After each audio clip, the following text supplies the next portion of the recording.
Welcome everybody, Tina here. In this video, I'm going to show you how you can increase the security on your websites or funnels, and also what kind of security measurements you can take and what they actually mean. Unfortunately, web pages can be prone to vulnerabilities and can be subjected to various attacks, which can be blocked by using headers sent to the browser when the page is loaded, and those safeguarding malicious activities by third parties. To protect your website or funnels is really simple and really easy, and you can do it in just a few clicks. First, we're going to hover over to sites. You can choose between funnels and websites. We're going to choose website for now. And then here you can see a new security tab at the top. Click on that. And you can see we haven't implemented any headers just yet. So let's go ahead and do that. Click on Add Security Header at the top right. This window will pop up where you can put the header and the value. If you're not familiar what header or value you should put or what this actually means, you can click on this link and it will forward you to the security section. It will give you different headers which you can implement. So let me simplify this real quick. Imagine you have a house, your website, with valuable things inside, meaning your data, your user information, and you want to make sure it's secure from burglars, in this case, hackers, from entering, yeah? So security-related HTTP headers, which is this, are like extra locks and alarm bells you can install all around your house, meaning your website. I'm just going to point out a few important ones and what they mean.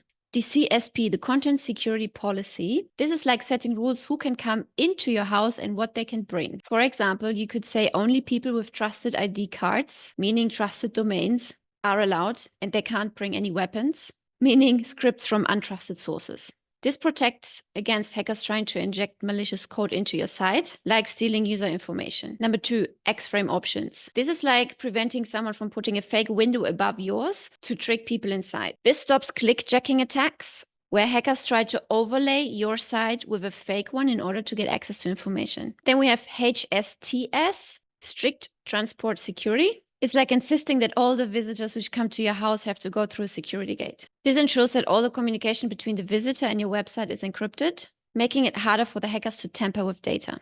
Then we have XSS protection. This is like a security guard in front of your house who checks everyone's bags for dangerous items before they enter your house. This helps block cross-site scripting attacks, where again hackers try to inject malicious scripts into your site to steal that information. And the last one I want to point out is X content options, which is like making sure that all the packages that are going to be delivered to your house are labeled correctly. This prevents browsers from guessing the type of content, reducing the risk of certain attacks that exploit content type confusion. So back to the backend, let's start with the header and the value. Let's head over and select the X-frame options, head back to the backend, put it in the header, then go back to the document. And here under HTTPS, you can select deny and place it into the value.